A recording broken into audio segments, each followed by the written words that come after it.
नमस्कार, स्वागत है आपका। और सरकार अगले बजट सत्र में सीड बिल 2025 लाने की योजना बना रही है। इसी संबंध में मसौदा जारी भी कर दिया गया है, जिस पर लोगों से 11 दिसंबर तक राय भी मांगी गई है। साथ ही साथ यहाँ पर सरकार 2047 तक यहाँ पर विकसित भारत के ऊपर भी काम करती हुई नजर आई है। काफ़ी सारे जो सेगमेंट्स हैं, सेक्टर्स हैं, इंडस्ट्रीज़ हैं, इन्होंने अपना प्लान यहाँ पर आगे डाल दिया है। आगे जाकर अब यहाँ पर किस तरह की डिटेल्स देखने को मिल सकती हैं, इसी पर बात करने के लिए हमारे साथ फिलहाल यहाँ पर जुड़ रहे हैं सुमित गुप्ता वसीदा से। सुमित, नमस्कार, बहुत शुक्रिया साथ जुड़ने के लिए। सबसे पहले तो सीड बिल पर बात कर लेते हैं। और यहाँ पर जो हमारी जानकारी है, 2004 में पहली बार सीड बिल पे बातचीत शुरू की गई थी और 2025 हो गया है। कुछ बहुत ज़्यादा हुआ नहीं है, लेकिन फाइनली एक ड्राफ्ट बिल यहाँ पर डेफिनेटली पुश किया गया है। आपकी क्या सेंस है? Manisha ji, first, good evening. I think these are all the steps in right direction. क्योंकि input is the starting point for good output. और आज के दिन में हम किसान की जब इनकम डबल करने की बात करते हैं, तो उसका सबसे इम्पोर्टेंट कंपोनेंट सीड है। और हमारे देश में अगर देखा जाए, seed tech specially in pulses, दालें जो अधिकतर प्रॉब्लम रहता है, ऑयल सीड, इनका यील्ड पिछले 20, 25, 30 सालों से लगभग सेम चल रहा है।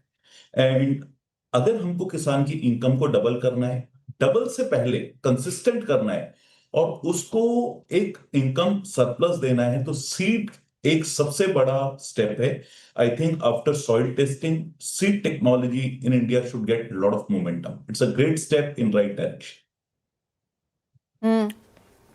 सुमित, एज ऑफ नाउ उन्होंने ऑफ कोर्स यहाँ पर एक फीडबैक मांगा है, लेकिन इंडियन सीड इंडस्ट्री को हम अगर यहाँ पर हम देखें तो पुराने सीड हैं, R&D में किस तरह का इन्वेस्टमेंट है फिलहाल, साथ ही साथ यहाँ पर आउटडेटेड सीड्स हैं ज़्यादातर। अगर हम एरियाज़ में यहाँ पर देखें, आगे जाकर रेजिस्टेंट चाहिए, क्लाइमेट रेजिस्टेंट सीड्स भी चाहिए, ज़्यादा वेराइटीज़ भी चाहिए। कितना कुछ काम किए जाने की ज़रूरत है? Let us look at one, what is happening internationally. Second, what is happening in India and what we need from the climate change point of view.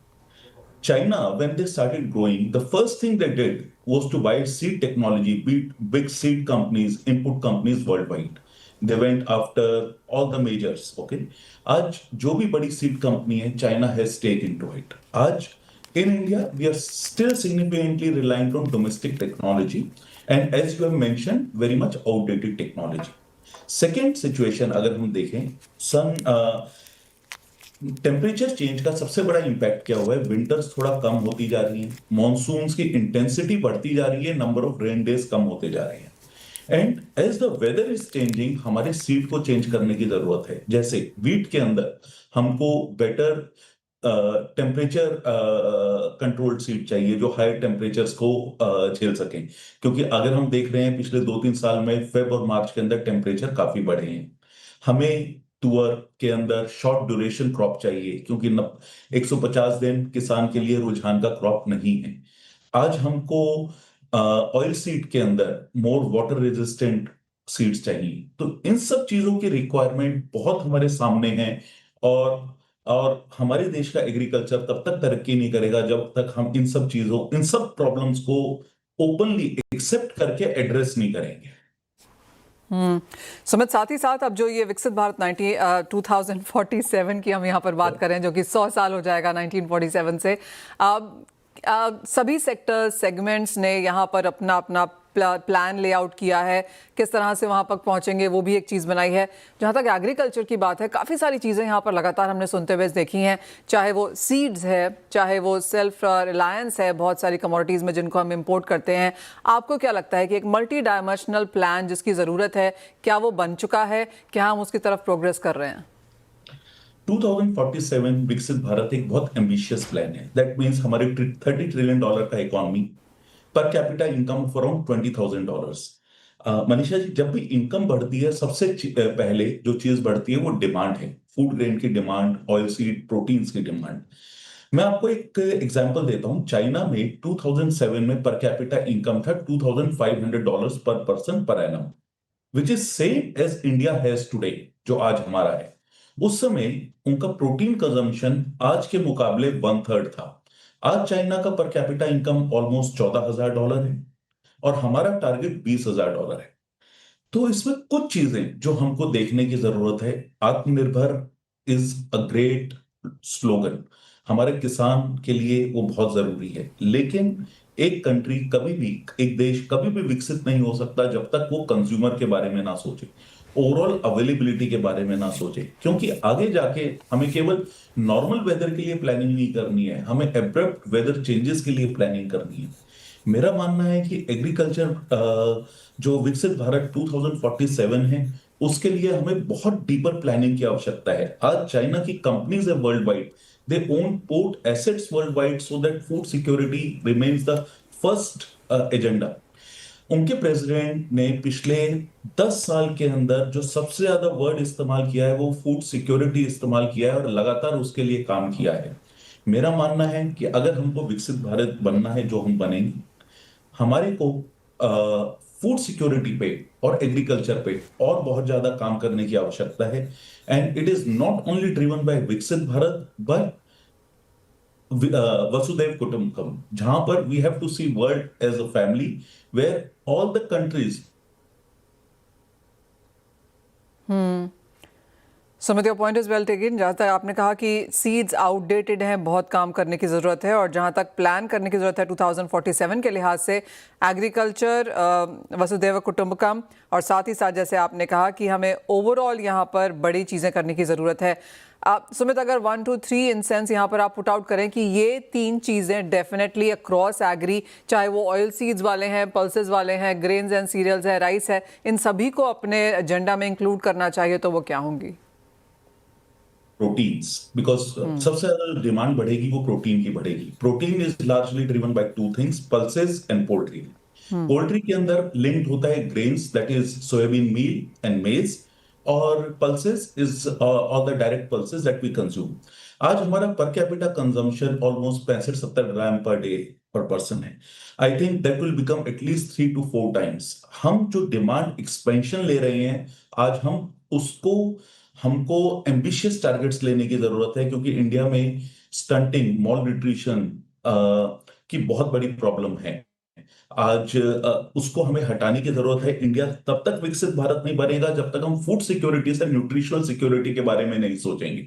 तो first, as you mention, is nutritional security, how we move towards it, how हमारे देश का every citizen have good food on their table is should be the criteria. It is not only the calories, but a fulfilling diet which helps him to achieve his human potential. Number 2, हमारी आज 80% जनसंख्या को और 80 करोड़ लोगों को government खाने को गेहूं चावल देती है।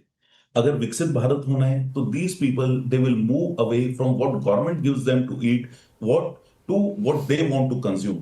और उसके लिए हमारी प्रोडक्शन को बहुत मेजर तरह से एक्सपेंड होने की जरूरत है, that spans from grains, oil seed. इसमें मैं एक पॉइंट जोड़ूंगा, एक जो आगे आने वाले समय में एक बहुत मेजर टॉपिक बनेगा, वो है fuel, that how much grains we can bring into fuel. And इसके साथ agriculture is not complete without taking care of industry. तो जो कॉटन सेगमेंट है हमारे को आज एम्प्लॉयमेंट टेक्सटाइल सेक्टर में आने वाला है, how plantation crops are going to do in the country, the overall consumption of cashews, dry fruits in the country is going to expand rapidly. What are the kind of incentives that we are putting so that, because all these segments are labor intensive segments, कैसे हम अपने देश के agriculture और industry को जोड़ते हैं। And Manisha ji, I will like to conclude this thought जो आपने 2047 का बोला। आज इंडिया के अंदर मैक्सिमम बिलियनर्स मैन्युफैक्चरिंग सेक्टर में आ रहे हैं। इंडिया की 45% पॉपुलेशन एग्रीकल्चर पे डिपेंडेंट है। मेरा मानना है अगले 20 साल में मैक्सिमम बिलियनर्स इंडिया में फूड मैन्युफैक्चरिंग से आने वाले हैं, फूड प्रोसेसिंग से आने वाले हैं। क्यों? क्योंकि it is going to impact the two most difficult, the two most wanted sectors in this country. One is agriculture, second is processing, manufacturing. And we should be very hopeful, very optimistic. Government को बस थोड़ा policy impetus देने की जरूरत है, अपना control थोड़ा कम करने की जरूरत है, and this sector is going to thrive in this country. Point taken Sumit, बहुत शुक्रिया साथ जुड़ने के लिए, और वो बहुत चीज़ें बहुत ही साधारण तरीके से यहाँ से बताने के लिए भी। Clearly from outdated seeds to food security to processing और फूड मैन्युफैक्चरिंग, जैसे आपने बताया। And your point is well taken. जैसे आप कह रहे हैं कि प्रोटीन यहाँ पर इंपॉर्टेंट रहेगा, और 80 करोड़ फैमिलीज जिनको फ्री फूड जा रहा है वो कभी ना कभी कहीं ना कहीं यहाँ से निकलेंगी, और अपना वो निकलेंगी ही। एक बहुत बड़ा यहाँ पर स्टेप होगा जो हमने कुछ सालों से एब्सोल्युटली मूव होते हुए नहीं देखा है। वेल, ये तो बात हुई एग्रीकल्चर की, लेकिन अब हमारे साथ एंजल वन के प्रथमेश माल्या हैं। प्रथमेश नमस्कार, आपको चर्चा में जोड़ेंगे और आपसे जानना चाहेंगे जिस तरह की मूवमेंट हमने यहाँ पर specially metals as a sector में आते हुए देखी है, वो जो एक वन साइड तेजी यहाँ पर बनती हुई नजर आ रही थी, वो अब कुछ यहाँ पर स्टंट होती हुई दिखी है। कैसे रीड कर रहे हैं आप ये recent price moves? I think metals, as you mean industrial metals या फिर precious metals you're talking about? Industrial metals. Industrial metals में हालांकि जितना भी पॉजिटिविटी था वो पिछले कुछ सेशंस में अच्छे तरीके से देखने को मिला है सारे मेटल्स में, और वो कहीं ना कहीं यहाँ पे थोड़ा सा थमते हुए दिखाई दे रहा है। मुझे लग रहा है कहाँ से थोड़ा बहुत कंसोलिडेशन दिखेगा सारे मेटल्स में, जिंक, एल्यूमिनियम, लेड, कॉपर में, और एक करेक्शन की पॉसिबिलिटी भी दिखाई दे सकती है इन सारे काउंटर्स में। मेरे ख्याल से बेस्ट ऑफ द पीक में आप देखिए कंसोलिडेशन जोन में प्रॉब्ली कॉपर जो है वो 1000 के आसपास ट्रेड हो रहा है, और वैसे ही बाकी सारे कमोडिटीज भी बेस मेटल्स में थोड़ा नीचे की तरफ का रुझान रखा है। मुझे उम्मीद है कि आने वाले ट्रेडिंग सेशंस में एक बार के लिए कॉपर नीचे 990 और 980 ये भाव जो है दिखा सकता है। तो मेरे ख्याल से आप कॉपर में सेल साइड में बने रहे। मेरे ख्याल से नेक्स्ट 2 से 3 ट्रेडिंग सेशंस में आपको ये भाव आते हुए दिखेंगे। सारे बेस मेटल्स में एक बार के लिए करेक्शन का ध्यान दिखाई दे रहा है, तो सेल ऑन रैली रहेगी सारे बेस मेटल्स में। प्रेशियस मेटल्स मतमेश कैसे देखेंगे आप, क्योंकि सोने और चांदी में जिस तरह की वॉलेटिलिटी हमने आते हुए देखी है पिछले 3-4 सेशंस में काफ़ी ह्यूज रही। सोने में 4 दिन में $400 की उठापटक यहाँ पर हो गई। आई थिंक फ्रेश ट्रिगर्स यहाँ पे रहेंगे अगर इस कमोडिटी में अगर अपसाइड वाला मोमेंटम चाहिए, बट सारे जो भी फैक्टर्स है ऑलरेडी कैप्चर्ड इन है। तो अभी यहाँ पे वैसे ही प्राइस पॉइंट्स एकदम रेजिस्टेंस जोन पे था, तो करेक्शन जाहिर थी इस कमोडिटीज में। तो मेरे ख्याल से गोल्ड और सिल्वर दोनों ही कमोडिटी पॉसिबली नीचे वाला जोन जो गोल्ड के लिए रहेगा वो 1,18,000 रहेगा, ऊपर वाला जोन 1,25,000। फिलहाल ये 1,24,000 के करीब ट्रेड हो रहा है। मुझे ख्याल से मोमेंटम में नीचे ट्रेड होते होते करीब 1,20,000 पहला टारगेट रहेगा नीचे की तरफ, और नीचे में वापस और ये वोलेटिलिटी होती है तो 1,18,000 भी बहुत जल्द आ सकता है। सिमिलरली सिल्वर में भी नीचे वाला जोन अराउंड 1,50,000, ऊपर वाला जोन 1,57,000, नीचे में पॉसिबिलिटी बहुत जल्दी 1,53,000 और 1,50,000 इस काउंटर में ट्रेड होते दिख सकते हैं। प्रथमेश, काफ़ी रिपोर्ट्स का ये मानना है कि कच्चे तेल की जो बिकवाली है वो शायद अब यहाँ पर खत्म होते हुए नजर आएगी। आपका क्या सेंस है? वैसे तो मुझे $60 जब आता है WTI क्रूड में थोड़ा सा रेजिस्टेंस फेस होता है, जहाँ पे ये नीचे वाला जो जोन है इससे 58-55 की तरफ जाने की पॉसिबिलिटी कम दिखती है। बट फिर भी मुझे यहाँ पे एक बार दिखता है क्रूड में थोड़ा सा ठहराव दिखेगा।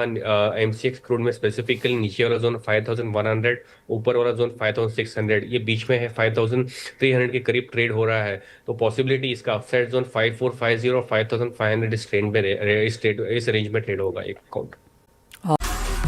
नमस्कार, स्वागत है आपका। और कमोडिटी की पाठशाला में कपास और कपास खली पर बात करने के लिए हमारे साथ मौजूद हैं कॉटन एसोसिएशन ऑफ इंडिया के मेंटर अतुल गनात्रा। अतुल जी नमस्कार, बहुत शुक्रिया साथ जुड़ने के लिए। सबसे पहले तो आपसे कॉटन सीड के बारे में ही चर्चा करना चाहेंगे। किस तरह से आप देखते हैं इंडिया एज एन इंडस्ट्री इस सेगमेंट को लेकर? जी, गुड इवनिंग मनीषा जी। देखिए, अभी जो ये कॉन्ट्रैक्ट 2 चल रहे हैं ना, वो बहुत सक्सेस हुए हमारी नज़र में।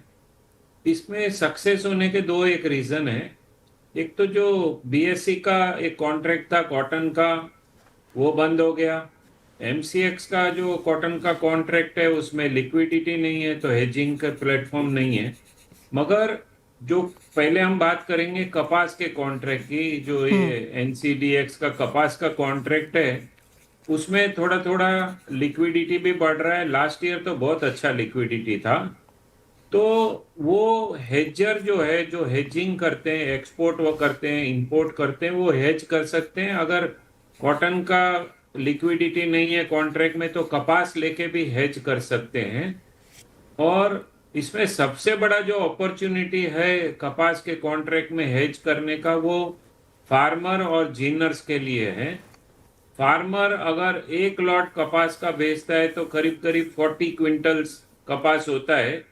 जो नॉर्मली मीडियम साइज का जो हमारे इंडिया में फार्मर है, जिसकी 2 एकड़ से 5 एकड़ की लैंड है, उसके पास उतना कपास आ ही जाता है।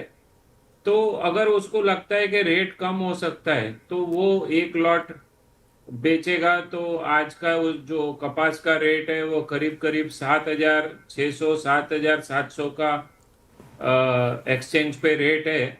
वो एक लॉट बेच डालेगा तो उसका रेट सेफ हो जाएगा। वो जो कपास की खेती कर रहा है तो उसको रेट कंफर्म हो जाएंगे। दूसरा, अभी जो कपास के रेट चल रहे हैं मार्केट में वो ज्यादा करके 6,000 से 7,000 रुपया कपास बिक रहा है, जो अभी की अराइवल आ रही है। जी। तो फार्मर हेज करना चाहे तो कर सकता है। कोई जीनिंग फैक्ट्री के वाले के पास अगर 500 बेल रेडी हो गया और उसका बेल्स बिक नहीं रहा है तो वो भी कपास बेच भी सकता है। और कपास अगर उसने बेल सेल किया है और कपास नहीं मिल रहा है तो एक्सचेंज पे कपास खरीद सकता है। तो एक हेजिंग के लिए कपास का बहुत अच्छा प्लेटफॉर्म है और लिक्विडिटी भी है ये कॉन्ट्रैक्ट में। तो बहुत अच्छा चल रहा है कॉन्ट्रैक्ट। और अगर हम बात करें मनीषा जी कपास खल्ली का, तो कपास खल्ली में इनके पास पहले 2 ही सेंटर थे, अकोला और कड़ी। इसकी वजह से थोड़ा इनको डिलीवरी एक्सचेंज में कम लगता था, मगर इस साल इन्होंने बहुत अच्छा किया है। एक वर्धा सेंटर चालू किया है जो महाराष्ट्र में विदर्भ में बहुत फेमस सेंटर है और करीब करीब 10 लाख बेल का सेंटर है। तो ये अभी 3 सेंटर होने से इनके यहाँ डिलीवरी भी अच्छा आएगा और कॉन्ट्रैक्ट में लिक्विडिटी भी बढ़ेगा ये सेंटर खोलने से, ऐसा लगता है। और कपास खल्ली में भी देखें ना मनीषा जी, तो ये हेजिंग के लिए बहुत अच्छा प्लेटफॉर्म है। इसको हम इंग्लिश में बोलते हैं कुकुड़ और हिंदी में बोलते हैं कपास खल्ली। तो जी। अभी 2 दिन में सीड के भाव जो 3,600 3,700 थे महाराष्ट्र में, वो 3,300 3,400 हो गए। तो जिनर जिसने कपास लिया है अगर उसने सीड नहीं बेचा है तो बहुत लॉस हो गया। तो वो टाइम पे अगर जिनर कपास लेते ही अगर कपास खल्ली बेच डालेगा MCX पे, तो वो हेज हो जाएगा उसका सीड, चाहे फिजिकली बिका नहीं बिला 4 दिन के लिए वो हेज कर सकता है। क्योंकि जो कपास खल्ली है उसमें 85% कॉटन सीड ही है जी। और 15% ऑयल निकलता है। तो अगर उसका 85% भी हेज हो जाता है तो जिनर बड़े लॉस से इसमें से बच सकता है। तो दोनों जो इनके वायदे हैं वो बहुत उपयोगी है ट्रेडर्स के लिए, जिनर फार्मर्स सबके लिए बहुत अच्छा चल रहा है मनीषा जी। और अतुल जी, आपने बहुत ही बेहतरीन तरीके से बताया भी कि अगर आप किसान हैं और अगर आप मार्केट में हैं तो किस तरह से इन वायदों का उपयोग किया जा सकता है, हेज किया जा सकता है और इंश्योर किया जा सकता है कि नुकसान ना हो। अतुल जी, क्योंकि आप हमारे साथ हैं, एक सेंस यहाँ पर ओवरऑल बाजार के फंडामेंटल की भी लेना चाहेंगे। किस तरह से आप देख रहे हैं, क्योंकि प्राइसेस में गिरावट है, आप हमें पहले बता भी चुके हैं कि इस साल एक रिकॉर्ड कॉटन इंपोर्ट हम इंडियन मार्केट्स में होता हुआ देखेंगे। तो ये थोड़ी चीज़ डिस्पैरिटी आई है, जिस तरह से कॉटन बाजार इंडिया में चलता रहा है उसमें एक बहुत बड़ा फेर बदल आया है। क्या ये अब नया न्यू नॉर्म है, ये क्या ये नया न्यू नॉर्मल है? जी मनीषा जी, कैसा है कि जो नया सीजन है इसमें उत्पादन जो प्रोडक्शन है वो तो 305 lakhs का CI का प्रोडक्शन का फिगर आ गया है, तो जो लास्ट ईयर से सेम है। पर एक प्रॉब्लम है कि अभी तक समझिए 45 लाख बेल्स का अराइवल कपास का हो गया है और CCI ने मुश्किल से 2-3 लाख गांठ का कपास खरीदा है। तो उसकी वजह से मार्केट में बहुत मंदी का माहौल हो गया है। कपास के भाव MSP के 8,100 है, मगर मैक्सिमम कपास 6,000 से 7,200 तक बिक रहा है। तो उसकी वजह से फार्मर और सब जगह बहुत हेजिटेशन हो रहा है। आज पूरा तेलंगाना में जीनर्स ने स्ट्राइक किया हुआ है कि CCI के जो नॉर्म्स है फार्मर्स के लिए वो बहुत स्ट्रिक्ट है। वो नॉर्म्स पे फार्मर कपास बेच ही नहीं सकता है या वो उस पे CCI भी खरीद ही नहीं कर सकती है। तो वो बहुत नॉर्म स्ट्रिक्ट बनाए हुए हैं और फार्मर को जो रजिस्ट्रेशन करने के लिए जो इन्होंने ऑनलाइन पद्धति भी अपनाई है वो भी बहुत स्ट्रिक्ट है। तो फार्मर वो कर नहीं पा रहे, तो फार्मर में असंतोष फैला हुआ है और जीनर्स में भी बहुत बड़ा असंतोष है। तो फार्मर अब क्या करेगा बेचारा, माल बेच रहा है मार्केट में जो भी भाव है वो जब वो सोइंग करता है तब देखता है कि 8,100 की MSP है कपास की सोइंग करता है और जब माल बेचने का टाइम आता है तो वो देखता है सीसीआई, मगर सीसीआई खरीदी कर नहीं रही है, तो फार्मर बहुत परेशान है और माल कम भाव में माल मार्केट में बेच रहा है, तो बहुत बड़ा असंतोष है फार्मर और जीनर्स की तरफ से। तो सीसीआई को, गवर्नमेंट को इसमें देखना पड़ेगा, नहीं तो दोनों का बड़ा नुकसान हो जाएगा। मनीषा जी, पूरी चेन है, अभी जो टेक्सटाइल की चेन है वो पूरी एमएसपी की वजह से पूरी डिस्टर्ब हुई है। स्पिनिंग मिल वाले भी इंपोर्ट कर रहे हैं क्योंकि यहाँ भाव ज़्यादा है, हमारी क्वालिटी दिन ब दिन खराब होती जा रही है, तो मिल वाले इंपोर्ट कर रहे हैं। इस साल रिकॉर्ड ब्रेक 45 लाख बेल्स का हमने सीआई ने उसका इंपोर्ट का अनुमान किया है। तो पूरा ट्रेड जो है वो कोई भी इसमें अभी कमा नहीं रहा है, फार्मर से लेके स्पिनिंग मिल तक सब परेशान है गवर्नमेंट की पॉलिसी की वजह से। मनीषा जी, अतुल जी, आपको क्या लगता है किस तरह के प्राइसेस हम आगे जाके देख पाएंगे? देखिए, प्राइस जो एक महीने पहले हमारे प्राइस 55,000 56,000 इंडियन कॉटन के प्राइस थे, वो आज 52,000 पे, बहुत एकदम सुपर क्वालिटी रहेगा तो 52,000 है। मगर इस साल जो पीछे की बारिश गिर गई मनीषा जी अक्टूबर एंड और नवंबर में, उसने क्रॉप को थोड़ा क्वालिटी में डैमेज कर दिया है। तो मैक्सिमम अराइवल जो अभी आ रही है वो बहुत पुअर क्वालिटी की आ रही है, जो 45,000 से 50,000 रुपये में वो माल बिक रहा है।